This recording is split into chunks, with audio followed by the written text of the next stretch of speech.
ಕವಿ ಮಾತೊಂದ ನುಡಿವೆಯ. ನನಗೆ ವಿಷ್ಣುವರ್ಧನ್ ನಾನು ತುಂಬಾ ಕ್ಲೋಸ್ ಆಗಿದ್ದು ಅಂತಂದ್ರೆ ಸಹೋದರ ಸಾವಲ್ ಮಾಡುವಾಗ ಆವಾಗ ಅವನು ಹೇಳ್ದ, ಆವಾಗ ನನ್ನನ್ನು ಬೇಡ ಅಂದ್ರು. ಈ ಸಿನಿಮಾ ಅವಕಾಶವನ್ನು ನಾನು ಮಾಡೇ ಮಾಡ್ತೀನಿ, ನಾನೇನು ಅನ್ನೋದಾದ್ರೂ ನಾನು ಪ್ರೂವ್ ಮಾಡ್ಬೇಕಲ್ಲ ಆ ಡೈರೆಕ್ಟರ್ ಹತ್ರ ಹೇಳ್ಬಿಟ್ಟು ಆ ಸಿನಿಮಾ ಒಪ್ಕೊಂಡು ಮಾಡಿದ್ರು. ಇಡೀ ಸಿನಿಮಾದಲ್ಲಿ ಅವ್ನಿಗೆ ಎಂತ ಹೆಸರು ಬಂತು ಅಂದ್ರೆ ಸಹೋದರ ಸಾವಲ್ನಲ್ಲಿ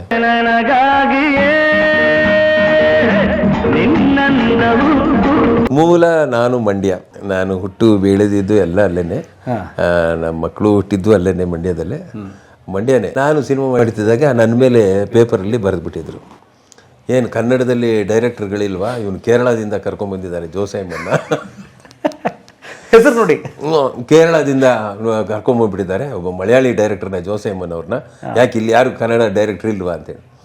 ಅದಕ್ಕೊಂದು ನಾನು ಇಂಟರ್ವ್ಯೂ ಮಾಡಿ ಪೇಪರ್ಲ್ಲಿ ಹಾಕ್ಬೇಕಾಯ್ತು, ನಾನು ಮಂಡ್ಯದವನ ಕಡೆ. ಸೊ ನೀವು ಕನ್ನಡದವ್ರಂತ ಪ್ರೂವ್ ಮಾಡಕ್ಕೆ ಇಂಟರ್ವ್ಯೂ ಮಾಡಿ, ನಾನಪ್ಪ ನಮ್ಮಪ್ಪ ಪಾಂಡವಪುರದವರು, ನಾನು ಮಂಡ್ಯದವನು, ಮಂಡ್ಯದಲ್ಲಿ ಹುಟ್ಟಿ ಬೆಳೆದಿದ್ದು ಅಂತ, ಆಮೇಲೆ ನಾನು ಮಂಡ್ಯದವನು ಅಂತ ಎಲ್ರಿಗೂ ತಿಳಿಸೋವಂಥ ಪರಿಸ್ಥಿತಿ ನನಗೆ ಬಂದಿತ್ತು. ನೀವು ಕೇಳಿದ ಮೇಲೆ ಊರು ಯಾವುದು ಅಂದಮೇಲೆ ಮಂಡ್ಯದಲ್ಲಿ ಪಾಂಡವಪುರ ಸರ್. ಪಾಂಡವಪುರ ನಮ್ಮ ತಂದೆಯವರು, ಅವರು ಮಂಡ್ಯದಲ್ಲಿ ಬಂದರು, ಮಂಡ್ಯದಲ್ಲೇ ನಮ್ಮ ತಂದೆಯವರಿದ್ದರು, ನಮ್ಮ ತಾಯಿನೂ ಅಲ್ಲೇ. ಹಾಗಾಗಿ ನಮ್ಮ ಮಂಡ್ಯದಲ್ಲೇ ಹುಟ್ಟಿ ಬೆಳೆದಿದ್ದು, ಓದಿದ್ದು, ಮಾಡಿದ್ದು ಎಲ್ಲ ಅಲ್ಲೇ.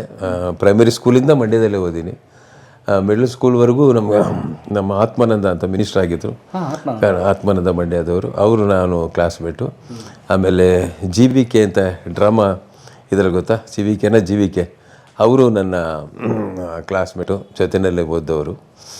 ಅವರ ನಾಟಕ ಸಪ್ತಾಹ ಎಲ್ಲ ಮಾಡ್ತಾರೆ ಅವ್ರ ಹೆಸರಲ್ಲಿ. ಅವ್ರ ಹೆಸರು ಸ್ವಲ್ಪ ಕಾಲು ಸಮಸ್ಯೆ ಇತ್ತಲ್ಲ, CGK. ಮೊನ್ನೆ ಮೋಹನ್ ಕುಂಡಜ್ಜಿ ಸಭಾಂಗಣದಲ್ಲಿ ಇದು ಮಾಡಿದ್ವಿ ನಾವು, ನಮ್ಮ ಕಾನ್ಫಿಡ ಫಂಕ್ಷನ್ ಮಾಡಿದಾಗ ಅವರು ಜ್ಞಾಪಿಸ್ಕೊಳ್ತಾ ಇದ್ರು, ರೀ ಜೋಸೆಮ್ಮನವರೇ ನಿಮ್ಗೆ ಯಾವಾಗಲೂ ಅವ್ರು ಕೇಳೋರು ರೀ ನಾಟಕದಲ್ಲಿ ಅದು ಇದು ಅಂತ ಹೇಳ್ಕೊಂಡು. ಹೌದು ಸರ್, ನಾವು ಒಟ್ಟಿಗೆ ಬಂದ್ವಿ, ಅವ್ರು ನಾಟಕಕ್ಕೆ ಹೋದ, ನಾನು ಸಿನಿಮಾಗೆ ಬಂದೆ ಅಂತೇಳಿ ಮೋಹನ್ ಕೊಂಡೇಜಿ ಅವರು ಕೂಡ ಅವ್ರನ್ನ ನೆನೆಸ್ಕೊಂಡು. CGK ಭಾಳ ದೊಡ್ಡ ರಂಗಭೂಮಿಯ CGK. ಹಾಗೆ ಮಂಡ್ಯದಿಂದ ಅವರು ಬಂದರು. ಪ್ರಪ್ರಥಮವಾಗಿ ಮಂಡ್ಯದಿಂದ ನಾನೇ ಚಿತ್ರರಂಗಕ್ಕೆ ಬಂದಿದ್ದು ಅಂತ ಹೇಳ್ಕೊಳ್ಳೋದ್ರಲ್ಲಿ ಹೆಮ್ಮೆ ಇದೆ. 1967ರಲ್ಲಿ ನಾನು ಮಡ್ರಾಸ್ಗೆ ಹೋಗಿದ್ದು ಸಿನಿಮಾ ಇದಕ್ಕೆ ರಂಗಕ್ಕೆ. 67? ಹೌದು, ಯಾವುದು 58 ವರ್ಷ ಆಗುತ್ತೆ ಸಿನಿಮಾಗೆ ಬಂದು. 60 ವರ್ಷ ಆಯ್ತು ಮಡ್ರಾಸ್. ಹಾಗೆ ಅಲ್ಲಿ ನಾನು ನಾಟಕಗಳು ಮಾಡ್ತಾ ಇದ್ದೆ ಅಲ್ಲಿ ಮಂಡ್ಯದಲ್ಲಿ, ಅಮೆಚೂರ್ ನಾಟಕಗಳು. School, college? ಹೌದು, ಸ್ಕೂಲು, ಆಮೇಲೆ ಬೇರೆ ಕೂಡ ಹವ್ಯಾಸಿ ರಂಗದಲ್ಲಿ ಕೂಡ ಮಾಡ್ತಾ ಇದ್ದೆ. ಹಾಗಾಗಿ ಅಲ್ಲಿ ಫಸ್ಟು ನಾನು ನಾಟಕ ಮಾಡಿದ್ದು ಒಂದು ಮಗು ಮದುವೆ ಅಂತ, ಬೇಲೂರು ಕೃಷ್ಣಮೂರ್ತಿ ಅವರು ಬರೆದಿದ್ದರು ಒಂದು ನಾಟಕ. ಅದರಲ್ಲಿ ಒಂದು ಮಗು ಮದುವೆ ಅಂತ ನಾಟಕ, ಅದರಲ್ಲಿ ಒಬ್ಬ ಮುಸ್ಲಿಂ ಕ್ಯಾರೆಕ್ಟರ್ ಮಾಡಿದ್ದೆ ನಾನು. ತರೋದು ಮರೆತುಬಿಟ್ಟೆ, ಫೋಟೋ ಎಲ್ಲ ಇದೆ, ಇರಲಿ ಬಿಡಿ ಆಯಿತಾ. ಆ ನಾಟಕ ಮಾಡಿ ಆಮೇಲೆ ಇನ್ನೂ ಬೇರೆ ಬೇರೆ ನಾಟಕಗಳು ಮಾಡ್ತಾ ಇದ್ದಾಗ ನನಗೆ ಎಲ್ಲರೂ ಹುಚ್ಚಿಸಿದ್ರು, ಎಷ್ಟು ಚೆನ್ನಾಗಿ ಆ್ಯಕ್ಟ್ ಮಾಡ್ತೀವಿ, ಯಾಕೆ ಸಿನಿಮಾಗೆ ಹೋಗ್ಬಾರ್ದು ನೀವು ಅಂತೇಳಿ. ಆಮೇಲೆ ನಮ್ಮ ಅಣ್ಣ ಕೂಡ ಪ್ರೋತ್ಸಾಹ ಮಾಡಿದ್ರು. ಆಮೇಲೆ ನನಗೆ ನಮ್ಮ ಅಣ್ಣನಿಗೆ ಸ್ವಲ್ಪ ಡಿಸ್ಟೆಂಟ್ ರಿಲೇಟಿವ್ ಒಬ್ರು ಇದ್ರು, ಗುಣಸಿಂಗ್ ಅಂತ ಮ್ಯೂಸಿಕ್ ಡೈರೆಕ್ಟ್ರು. ಗುಣಸಿಂಗ್ ನಿಷ್ಕರ್ಷ? ಹೌದು, ಸಿಂಗ್ ದೇಸಾಯಿ ಅವ್ರ ಸಿನಿಮಾಗೆ ಇರ್ತಿದ್ರು. ದೇಸಾಯಿಗೆ ಪರ್ಮನೆಂಟ್ ಅವರು. ಹೌದು, ಬೆಳದಿಂಗಳು ಬಾರೆ, ಅಬ್ಬರದ ಸಂಗೀತ ಬೇಕು ಅವ್ರ ಇದರಲ್ಲಿ. ನಿಷ್ಕರ್ಷದ ಎಲ್ಲ ಅವರೇನೆ, ಗುಣಸಿಂಗೇ ಬೇಕು ಅವ್ರಿಗೆ ಯಾವಾಗಲೂ, ಸುನೀಲ್ ಅವ್ರಿಗೆ. ದೇಸಾಯಿ ಯಾವಾಗಲೂ ಗುಣಸಿಂಗ್ ಇಟ್ಬಿಟ್ಟು.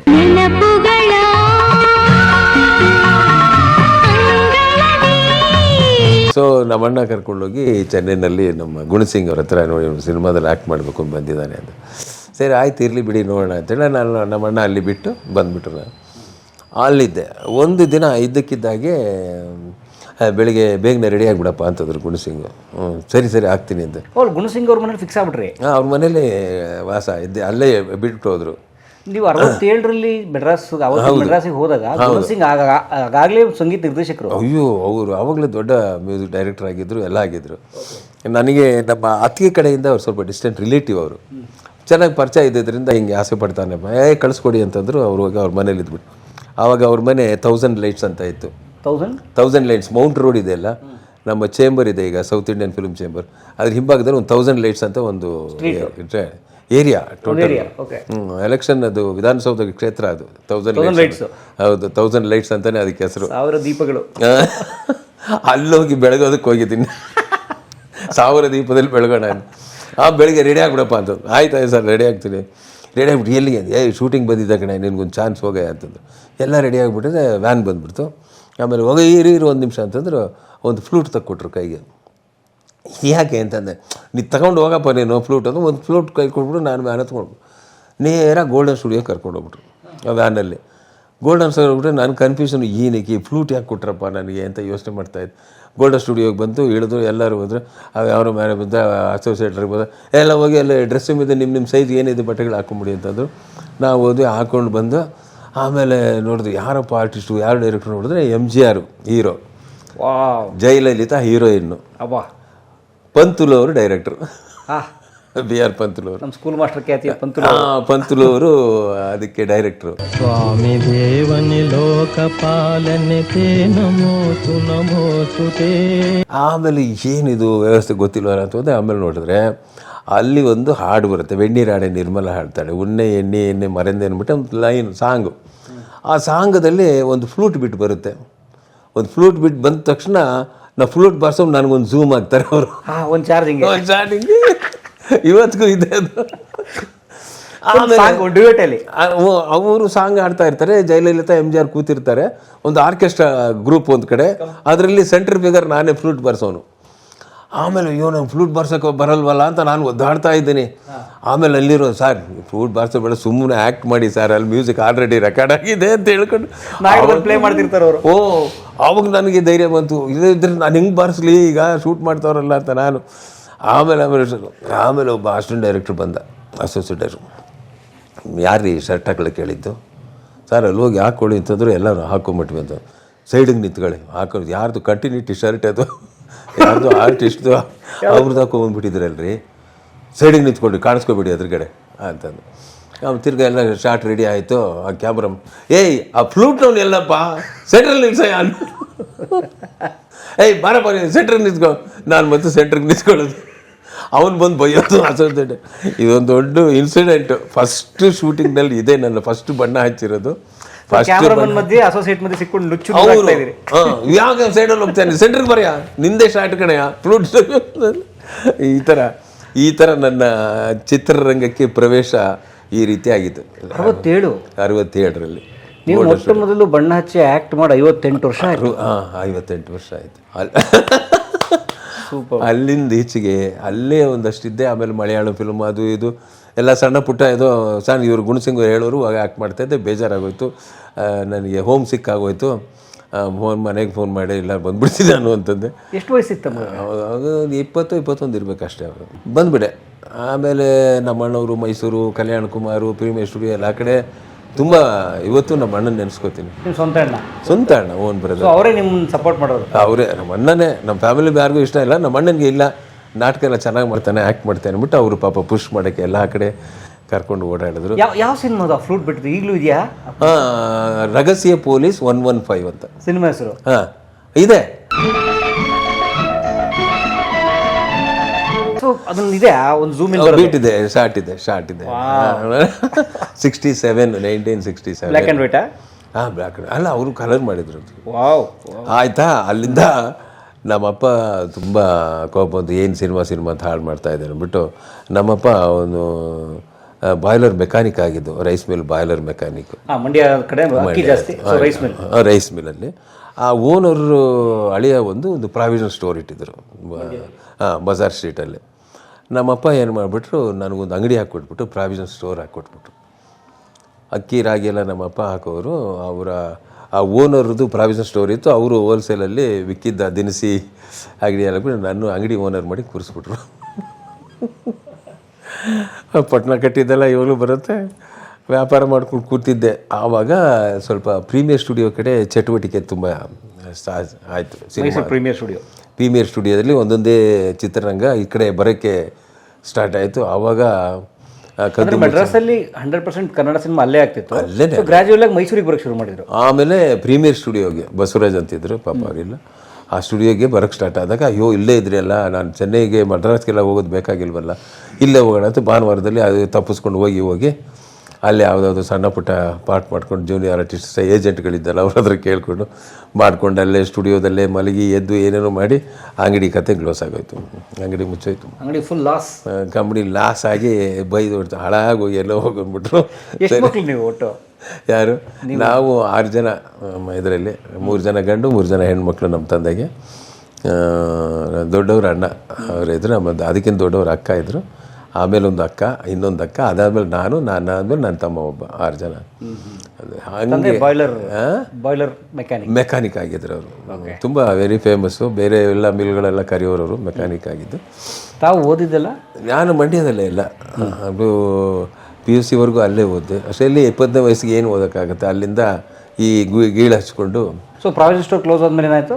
ಆಮೇಲೆ ಈ ಚಟುವಟಿಕೆ ಮೈಸೂರಿಗೆ ಹೋಗೋದು, ಅಲ್ಲಿ ಯಾರು ಒಬ್ರು ನೆಂಟರ ಮನೆ ಇದ್ರು, ನಮ್ಮ ಅತ್ತಿಗೆ ಕಡೆಯವರೇ ಪಾಪ, ಅವರು ಅವ್ರ ಮನೇಲಿ ಇದ್ಕೊಂಡು ಅಲ್ಲಿ ಸಣ್ಣ ಪುಟ್ಟ ಪಾರ್ಟ್ಗಳು ಮಾಡ್ಕೊಂಡು ತೆಲುಗು ಮಾಡಿದೆ, ಮಲಯಾಳಂ ಮಾಡಿದೆ, ಕನ್ನಡ ಮಾಡಿದೆ, ಪಾತ್ರಗಳು ಮಾಡ್ತಾಯಿದ್ದೆ.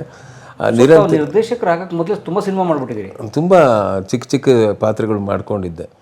ಆಮೇಲೆ ಆಮೇಲೆ ಆಮೇಲೆ ಏನಾಯಿತು, ನೋಡಿ ಆಯಿತು, ಅಲ್ಲಿ ನಿಂತ್ಕೊಳ್ಳೋಕೆ ಜಾಗ ಇಲ್ವಲ್ಲ ಅಂಥೇಳಿ ಅಲ್ಲಿ ಮೇಕಪ್ ಅವನವನ್ನ ಹಿಡಿದೆ.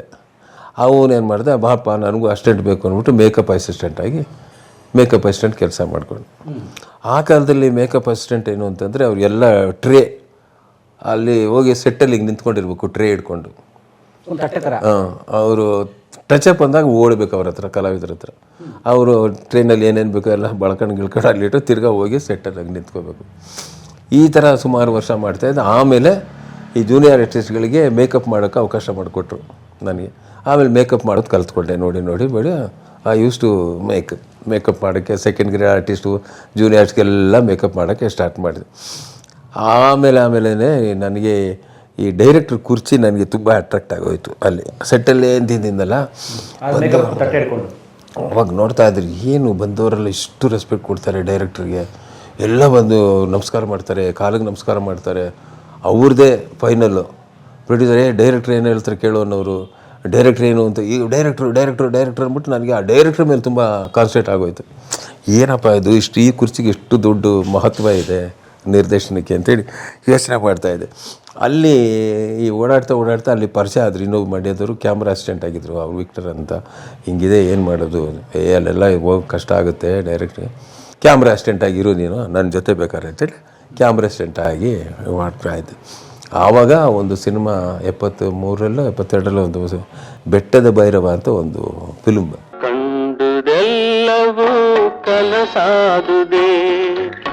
ಅದು ಪತಿವ್ರತ ಶ್ರೀನಿವಾಸ ಅಂತ ನಿರ್ದೇಶಕರು. ರಾಜ್ಕುಮಾರ್ ಚಿತ್ರ ಮಾಡಿದ್ರು ಪತಿವ್ರತ. ಆ ಪತಿವ್ರತ ಶ್ರೀನಿವಾಸ್ ಅಂತಾನೆ ಅವ್ರ ಹೆಸರು. ಅವರೊಂದು ಸಿನಿಮಾ ಹೆಸರೇ ಅವ್ರ ಜೊತೆ ಸೇರ್ಕೊಂಡ್ಬಿಟ್ಟಿತ್ತು. ಪತಿವ್ರತ ಶ್ರೀನಿವಾಸ್ ಅಂತ. ಅವರು ಒಂದು ಬೆಟ್ಟದ ಭೈರವ ಅಂತ ಒಂದು ಸಿನಿಮಾ ಮಾಡಿ, ಉದಯ್ ಕುಮಾರು, ಉದಯ್ ಚಂದ್ರಿಕಾ ಅವನ್ನೆಲ್ಲ ಹಾಕ್ಕೊಂಡು. ಆಮೇಲೆ ಗುಗ್ಗು, ಇನ್ಯಾರು ಇದ್ರು, ಬಾಲಕೃಷ್ಣ ಅವರು ಎಲ್ಲ ಇದ್ರು. ಇದರಲ್ಲಿ ಮಾಡುವಾಗ ಇವರು ಕರ್ಕೊಂಡೋಗಿ, ಸಾರಿ ಇವರು ಮಂಡ್ಯದ ಹುಡುಗ, ನಮ್ಮೂರು ಹುಡುಗನೇ, ಆಯ್ತಪ್ಪ ಕ್ಲ್ಯಾಪ್ ಹೊಡಿಯೋಕ್ಕೆ ಕೊಡೋಣ ಅಂತ. ಕ್ಲ್ಯಾಪ್ ಹೊಡಿಯೋದು ಹೆಂಗೆ ಗೊತ್ತಿಲ್ಲ, ಏನು ಗೊತ್ತಿಲ್ಲ. ಆಮೇಲೆ ಅಲ್ಲಿ ಕ್ಯಾಮ್ರಾ ರಿಪೋರ್ಟ್ ಎಲ್ಲ ತೊಗೊಂಡು ಓದ್ಕೊಂಡು ಮಾಡಿಕೊಂಡು ಹೆಂಗೆ ಮ್ಯಾನೇಜ್ ಮಾಡಿ ಕ್ಲ್ಯಾಪ್ ಅಸಿಸ್ಟೆಂಟಾಗಿ ಆ ಸಿನಿಮಾದಲ್ಲಿ ಸೇರಿ, ಆ ಸಿನಿಮಾ ಶೂಟಿಂಗ್ ಮುಗಿಯೋಷ್ಟರಲ್ಲಿ ನಾನೇ ಫಸ್ಟ್ ಅಸಿಸ್ಟೆಂಟ್ ಆಗಿಬಿಟ್ಟೆ ಆ ದಿವಸ ಬೆಟ್ಟದ ಬೇರೆ. ಆಮೇಲೆ ನನಗೆ ಇನ್ನೊಬ್ಬರು ರಮೇಶ್ ಅಂತ ಇದ್ದರು, ಅವ್ರ ಹೆಸರು ತೋಪೇಗೌಡ ಅಂತ. ಆ್ಯಕ್ಚುಲಿ ಅವರು ಕರ್ಕೊಂಡೋಗಿ ನನಗೆ ಮಹಾತ್ಮ ಪಿಕ್ಚರ್ಸು ಶಂಕರ್ ಸಿಂಗ್ ಹತ್ರ ಸೇರಿಸಿದ್ರು. ಶಂಕರ್ ಸಿಂಗ್ ಅವ್ರ ಜೊತೆ ಕೆಲಸ ಮಾಡ್ತಾಯಿದ್ದೆ. ಶಂಕರ್ ಸಿಂಗ್ ಅಂದರೆ ನಮ್ಮ ಯಶವರಾಜ್ ಸಿಂಗ್ ಬಾಬು ಅವರ ತಂದೆಯವರು. ಅವ್ರ ಟೀಮ್ಗೆ ಹೋಗಿ ಸೇರಿಕೊಂಡೆ. ಅಲ್ಲಿ ಆ್ಯಕ್ಟಿಂಗ್ ಆಸಕ್ತಿ ಬಿಟ್ರಿ? ಅಲ್ಲಿಂದ ಆ್ಯಕ್ಟಿಂಗ್ ಬಿಟ್ಟು ಈ ಕಡೆಗೆ ಬಂದಲ್ಲ, ಒಲು ಅಸಿಸ್ಟೆಂಟ್ ಡೈರೆಕ್ಟರ್ಗಳಿಗಾಗಿ ಅಲ್ಲಿ ಕೆಲಸ ಮಾಡ್ಕೊಂಡಿದ್ದೆ. ಅವ್ರ ಮಗ ಇನ್ನೊಬ್ರು ಇದ್ದರು, ನಾಗರಾಜ್ ಸಿಂಗ್ ಅಂತ, ಅವರು ಸಿನಿಮಾ ಮಾಡಿದ್ರು, ಅದರಲ್ಲೂ ನಾನು ವರ್ಕ್ ಮಾಡಿದೆ.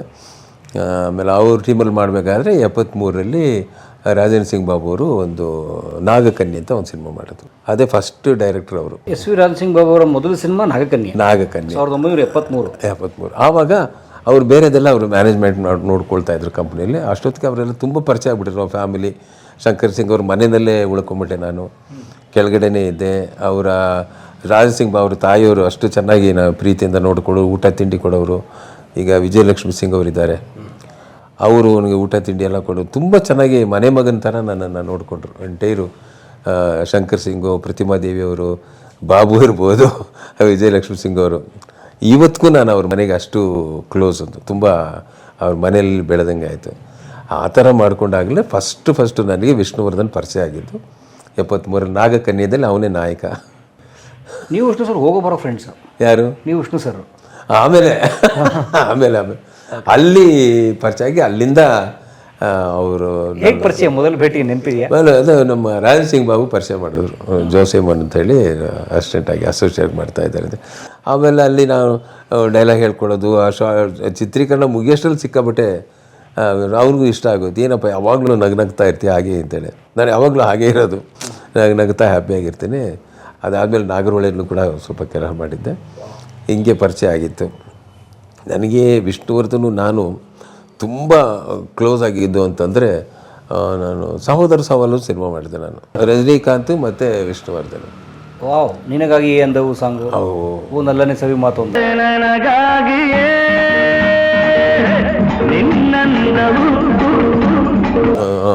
ಹೌದು, ಅಬ್ಬಾ ಸಿಕ್ಕಾಪಟ್ಟೆ ಒಳ್ಳೆಯದು. ಅದರಲ್ಲಿ ಅಸೋಸಿಯೇಟ್ ಡೈರೆಕ್ಟ್ರು ನಾನೇ. ಮಾಡುವಾಗಲೇ ನನಗೆ ಪ್ರಥಮ ನಿರ್ದೇಶನದ ಒಂದು ಅವಕಾಶ ಬಂತು. ಸಹೋದರ ಸವಾಲು ಮಾಡುವಾಗಲೇ ಆ ಚಿತ್ರ ಶೂಟಿಂಗ್ ಮಾಡುವಾಗಲೇ ಒಬ್ಬರು ಈ ರಮೇಶನ್ ಅವರು TBR ಮೂವೀಸ್ ಅಂತ ಇತ್ತು ಡಿಸ್ಟ್ರಿಬ್ಯೂಟರ್ ಗಾಂಧಿನಗರಲ್ಲಿ. ಅವರು ಒಂದು BR ಲಕ್ಷ್ಮಣರಾವ್ ಅಂತ ಚಿಂತಾಮಣಿಯವರು, ನಮ್ಮ ಕವಿಗಳು, ಅವ್ರದ್ದು ಒಂದು ಕತೆ ಬಂದಿತ್ತು ಭಾನುವಾರದ, ಒಂದು ಅರ್ಧ ಪುಟದ ಕತೆ, ಒಂದು ಪ್ರೇಮದ ಕತೆ ಅಂತಲೇ ಅದ್ರ ಕತೆ ಹೆಸರು. ಆ ಕತೆನ ನೋಡಿ ಇದನ್ನು ಮಾಡಬೇಕು ಅಂತ ಪ್ರೊಡ್ಯೂಸರ್ ಇಂಟ್ರೆಸ್ಟ್ ಆಗಿದೆ, ಮಾಡೋಣ ಅಂತ ಹೇಳಿದ್ರು. ಆಮೇಲೆ ಆ ಕತೆಗೆ ನಮ್ಮ ಮಾನು ಇಂಟ್ರೆಸ್ಟ್ ತೊಗೊಂಡ. ಆಮೇಲೆ ಬಸವರಾಜ್ ಅಂತ, ಬಸವರಾಜ್ ಅಂತ ಅವರು ಡೈಲಾಗ್ ಬರೆಯೋದಕ್ಕೆ ಆಮೇಲೆ ಎಲ್ಲ ಮಾಡಿದ್ರು. ಆಯಿತು, ನಾನು ಒಪ್ಕೊಂಡೆ. ಆಮೇಲೆ ನಮ್ಮ ದಾಸ್ ಅವ್ರಿಗೆ ಹೇಳಿದೆ, ಸರ್ ಈ ಥರ ಒಂದು ಆಪರ್ಚುನಿಟಿ ಬಂದಿದೆ, ಮಾಡೇ ಬಂದ ಅವಕಾಶ ಬಿಡಬಾರ್ದು, ನೀನು ಡೈರೆಕ್ಷನ್ ಮಾಡು ಅಂತ ಹೇಳಿದ್ರು.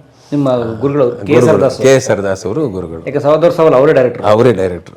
ಇಲ್ಲಿಂದ ಬಾಬು ಹತ್ರ, RN ಜಯಗೋಪಾಲ್ ಹತ್ರ, ಕಡಗಾಲ ಪ್ರಭಾಕರ್ ಶಾಸ್ತ್ರಿ ಹತ್ರ, ಇವ್ರ ಹತ್ರ ಎಲ್ಲ, ಪವಿತ್ರ ಎಲ್ಲರ ಹತ್ರನೂ ಕೆಲಸ ಮಾಡಿಕೊಂಡು ಕೊನೆಯಲ್ಲಿ ದಾಸ್ ಅವ್ರ ಹತ್ರ ಬಂದು ಸೆಟ್ಲ್ ಆದೆ ನಾನು. ಮತ್ತು ಅವ್ರು out and out commercial director, ಪಕ್ಕ ಕಮರ್ಷಿಯಲ್ ಡೈರೆಕ್ಟರ್ ಅವರು. ಅವ್ರ ಹತ್ರ ಇದ್ದಾಗ ಈ ಆ್ಯಕ್ಷನ್ ಫಿಲ್ಮ್ಗಳು ಅದು ಇದು ಮಾಡ್ತಾಯಿದ್ದೆ. ಅವರು ಲಕ್ಷ್ಮೀ ನಿವಾಸ ಮಾಡಿದ್ರು, ಆಮೇಲೆ ಸಹೋದರ ಸವಾಲು ಮಾಡಿದ್ರು. ನನಗೆ ಅವರು ತೆಲುಗುನಲ್ಲಿ ಅವರು 1-2 ದಿವಸ ಬರೋದು ಲೇಟ್ ಆದ್ರೂ ನೀನು ಮಾಡ್ತಾಯಿರು ಬಂದುಬಿಡ್ತೀನಿ ಅನ್ನೋರು. ಅವರು ಟೇಸ್ಟ್ಗೆ ನಾನು ಸಿನಿಮಾಗಳು ಮಾಡ್ತಾಯಿದ್ದೆ, ಶಾರ್ಟ್ ತೆಗಿತಾ ಅವ್ರು ಬಂದು ಜಾಯ್ನ್ ಆಗಿಬಿಡೋರು. ಅವರು ಶಾರ್ಟು, ಆ್ಯಂಗಲು, ಅದು ಇದು ಲೆನ್ಸ್ ಎಲ್ಲ ಅವ್ರು ಡೈರೆಕ್ಟರ್ ಆಗಿ ಮುಂಚೆ ಎಡಿಟರ್ ಆಗಿದ್ದರು. ದಾಸ್ ಸರ್? ಹೌದು, ದಾಸ್ ಎಡಿಟರ್ ಆಗಿದ್ದವ್ರು ಡೈರೆಕ್ಟರ್ ಆದ್ರು ಅವರು. ಅವ್ರ ಹತ್ರ ತಾಂತ್ರಿಕವಾಗಿ ಕಲ್ತಿದ್ದೆ ಅವ್ರ ಹತ್ರ ನಾನು. ಟೆಕ್ನಿಕಲಿ ಎಡಿಟಿಂಗ್ ಸೆನ್ಸ್ ಏನು, ಇದೇನು, ಲೆನ್ಸ್ ಏನು, ಕ್ಯಾಮ್ರಾ ಏನು, ಆ್ಯಂಗಲ್ ಏನು, ಎಲ್ಲ ಅವ್ರ ಹತ್ರನೇ ನಾನು ಜಾಸ್ತಿ ವಿಚಾರನ ಕಲ್ತ್ಕೊಂಡು. ಸೊ ಅವ್ರು ಎಡಿಟರ್ ಆಗಿದ್ದ ಕಾರಣಕ್ಕೆ ಅವ್ರ ಪಕ್ಕ ಶಾರ್ಟ್ ಗೊತ್ತಿಲ್ಲ. ಅದರಿಂದ ನಾನು ಕಲ್ತ್ಕೊಳ್ಳೋಕೆ ಸ್ವಲ್ಪ ಈಸಿ ಆಯಿತು. ಹಾಗೆ ಮಾಡ್ತಾಯಿದ್ದೆ. ಈ ಸಹೋದರ ಸವಾಲು ಮಾಡಬೇಕಾದ್ರೆ ರಜನಿಕಾಂತ್ಗೆ ಹೇಳಿದೆ, ನನಗೆ ಒಂದು ಅವಕಾಶ ಬಂದ ಕಣೆ, ಪಿಕ್ಚರು ಇದ್ರದ್ದು ನೀನು ಪಾರ್ಟ್ ಮಾಡ್ತೀಯ ಅಂತಂದೆ. ಜೋಣ ಏನು ಹಿಂಗೆ ಮಾಡ್ತೀಯ ಅಂತ. ಯಾಕಷ್ಟು ಜೋಣ ಅಷ್ಟು ಪ್ರೀತಿಯಿಂದ ಅವನು ಹೇಳ್ದೆ ಅಂತಂದರೆ ಅದಕ್ಕೊಂದು ಹಿನ್ನೆಲೆ ಇದೆ, ಒಂದು ಕಾರಣ. ಇದೇ ಕೆ ಸರ್ದಾಸ್ ಒಂದು ಲಕ್ಷ್ಮೀ ನಿವಾಸ ಅಂತೇಳಿ ಒಂದು ಸಿನಿಮಾ ಮಾಡಿ, ಕನ್ನಡ. ಜಯಣ್ಣ ಅಥವಾ ಪ್ರೊಡ್ಯೂಸರು. ಆಮೇಲೆ ಗಂಗಾಧರ್, ನಮ್ಮ ರಾಮ್ ಗೋಪಾಲ್ ಹೀರೋ, ಪದ್ಮಪ್ರಿಯ ಎಲ್ಲ ಇದ್ದರು. ಅವರೊಂದು ವಿಲನ್ನಿಗೆ ಹುಡುಕ್ತಾಯಿದ್ರು. ನಾನಂತೆ ಆವಾಗ ಇನ್ಸ್ಟಿಟ್ಯೂಟಿಂದ ಬುಕ್ಕೆಲ್ಲ ಆಚೆ ಬಂದುಬಿಟ್ಟಿತ್ತು. ನಾನಂದರೆ ಇದನ್ನು ನೋಡಿ ಶಿವಾಜಿ ಗಾಯಕ್ವಾಡ್ ಅಂತ ಇದ್ದಾರೆ, ಒಳ್ಳೆಯ ಕಲಾವಿದ ಅಂತ. ಹೌದಾ, ಸರಿ ಕರ್ಕೊಂಬ. ನಾನು ಚೆನ್ನೈಗೆ ಹೋಗಿ, ಆವಾಗ ಅವರು ಇನ್ನೊಬ್ಬರಿದ್ದರು ಡೈರೆಕ್ಟರ್ ರವೀಂದ್ರನಾಥನ್ ಅಂತ, ಅವ್ರು ತೀರ್ಕೊಂಬಿಟ್ರು. ವೀರಪ್ಪ ಮಾಡಿದ್ದವರು. ಅವರು ರೂಮಲ್ಲಿ ಇದ್ದರು, ಅವರೆಲ್ಲ ಕ್ಲಾಸ್ಮೇಟ್. ನಿನ್ನೆ ಕೂಡ ನಮ್ಮ ಕಾನ್ಬಿಡ ಫಂಕ್ಷನ್ ಆದಾಗ ಅವ್ರ ಜೊತೆ ಓದೋರು ಇಬ್ಬರು ಬಂದರು, ರಘುನಂದನ್ ಮತ್ತು ಚಂದ್ರಹಾಸ ಆಳ್ವ. ಅವ್ರನ್ನ ರಜನಿಕಾಂತಲ್ಲಿ ಇನ್ಸ್ಟಿಟ್ಯೂಟಲ್ಲಿ ಜೊತೆಲಿ ಓದ್ದವರು. ಅವ್ರು ನೆನ್ನೆಲ್ಲ ಸಿಕ್ಬಿಟ್ಟು ಅಷ್ಟೊಂದು ಮಾತಾಡ್ತಾಯಿದ್ರು ರಜನಿಕಾಂತ್ ಬಗ್ಗೆ. ಅದು ಒಂದು ಚಾಪ್ಟರ್ ಬೇರೆ ಬಿಡಿ. ಆವಾಗ ನಾನು ಇವ್ರನ್ನ ಕರೆಸ್ದೆ, ರಜನಿಕಾಂತ್ ವಿಲನ್ ಕ್ಯಾರೆಕ್ಟ್ರಿಗೆ. ಅಲ್ಲಿ ಮೈಸೂರು ಕಾವೇರಿ ಹೋಟ್ಲಿಗೆ ರಜನಿಕಾಂತ್ ಬಂದರು. ಆಮೇಲೆ ಡೈರೆಕ್ಟ್ರಿಗೆ ಹೇಳಿದೆ, ಸರ್ ಬಂದಿದ್ದಾರೆ ನೋಡಿ ಅಂತ. ಡೈರೆಕ್ಟ್ರ್ ಆಚೆ ಬಂದವರು ಸುಮ್ಮನೆ ಹಿಂಗೆ ನೋಡಿ, ಏಮಯ್ಯ వీడు విలనా? చే వద్దులే పంపించే, ఏమి ಚಾರ್ಜ್ ಇಚ್ಚಿ ವಾಪಸ್ ಪಂಪಿಚ್ಚ ಹೇಳ್ಬಿಟ್ಟು ನಿಂತ್ಕೊಳ್ಳೇ ಇಲ್ಲ, ಹೊರಟೇ ಹೋಗ್ಬಿಟ್ರು ಒಳಗಡೆ ರೂಮ್ಗೆ. ಸಾರ್ ಏನು ಸಾರ್ ಇದು ಹಂಗಾಗೋಯ್ತು ಅಂತ ರಜನಿ ಅವ್ರಿಗೆ ಕಣ್ಣಲ್ಲಿ ನೀರು ಕಾಸು. ಫಸ್ಟ್ ನಾನು ಕನ್ನಡ ಸಿನಿಮಾದಲ್ಲಿ ಮಾಡಬೇಕು ಒಬ್ಬ ವಿಲನ್ ಆಗಿ ಅಂತ ಭಾಳ ಖುಷಿಯಿಂದಿದ್ದ. ಅವ್ರು ಲಿಟ್ರಲಿ ಈಸ್ ಕ್ರೈಯಿಂಗ್. ನಾನು ಸಮಾಧಾನ ಮಾಡಿ, ಬಿಡಿ ಶಿವಾಜಿ ನೀನು ಹೋಗು, ನೆಕ್ಸ್ಟ್ ಯಾವ್ದಾದ್ರು ಫಿಲ್ಮ್ ಇದ್ರೆ ನಾನು ಕರಿತೀನಿ ನಾನು ಅಂಥೇಳಿ ವಾಪಸ್ ಹೋದ. ಆ ಇನ್ಸಿಡೆಂಟ್ ಆದಮೇಲೆ ಸಹೋದರ ಸಾವಲ್ ಮಾಡುವಾಗ ಆವಾಗ ಅವರು ಅಷ್ಟೊತ್ತು ಒಂದಷ್ಟು ತಮಿಳು ಸಿನಿಮಾ ಮಾಡ್ತಾಯಿದ್ರು. ಆವಾಗ ಕೇಳಿದ್ರು, ಆವಾಗ ಅವನು ಹೇಳ್ದ, ಆವಾಗ ನನ್ನನ್ನು ಬೇಡ ಅಂದರು. ಈ ಸಿನಿಮಾ ಅವಕಾಶವನ್ನು ನಾನು ಮಾಡೇ ಮಾಡ್ತೀನಿ, ನಾನೇನು ಅನ್ನೋದಾದರೂ ನಾನು ಪ್ರೂವ್ ಮಾಡಬೇಕಲ್ಲ ಆ ಡೈರೆಕ್ಟರ್ ಹತ್ರ ಅಂದ್ಬಿಟ್ಟು ಆ ಸಿನಿಮಾ ಒಪ್ಕೊಂಡು ಮಾಡಿದ್ರು. ಇಡೀ ಸಿನಿಮಾದಲ್ಲಿ ಅವ್ರಿಗೆ ಎಂಥ ಹೆಸರು ಬಂತು ಅಂದರೆ ಸಹೋದರ ಸಾವಲ್ನಲ್ಲಿ ರಜನಿಕಾಂತ್ ಒಂದು ಹಾಡು ಬೇರೆ ಹಾಕ್ಬಿಟ್ರು, ನಲ್ಲನೆ ಸವಿ ಮಾತೊಂದ ನಡುವೆಯ. ಏನು ಸೂಪರ್ ಹಿಟ್ ಸಾಂಗು. ಏನು ಕುದುರೆ ಮೇಲೆ ಇಳದ ಅಂದರೆ ವಿಶ್ವಲು ಥಿಯೇಟ್ರ್ಗಳಲ್ಲಿ ಸುಮ್ಮನೆ ಹಿಂಗಂದ ಅಂದರೆ ಚಪ್ಪಾಳೆಗಳು ಸ್ಟೈಲಿಶ್ ಫುಲ್ಲು ಮಾಡಿಬಿಟ್ಟ. ಇನ್ನೊಂದು ಸಲ ನನ್ನ ತಂಗಿ ಜೊತೆ ನೀನು ನೋಡಿದ್ರೆ ನೀನಿರಲ್ಲ. ಅದೆಲ್ಲ ರಜನಿ ಸರ್ ಬಿಗಿನಿಂಗ್ ಡೇಸ್ ಅವು. ಹೌದೌದು, ಆವಾಗ ಎಲ್ಲೋ ಹೋಗ್ಬಿಟ್ಟ ಅವನಿಗೆ.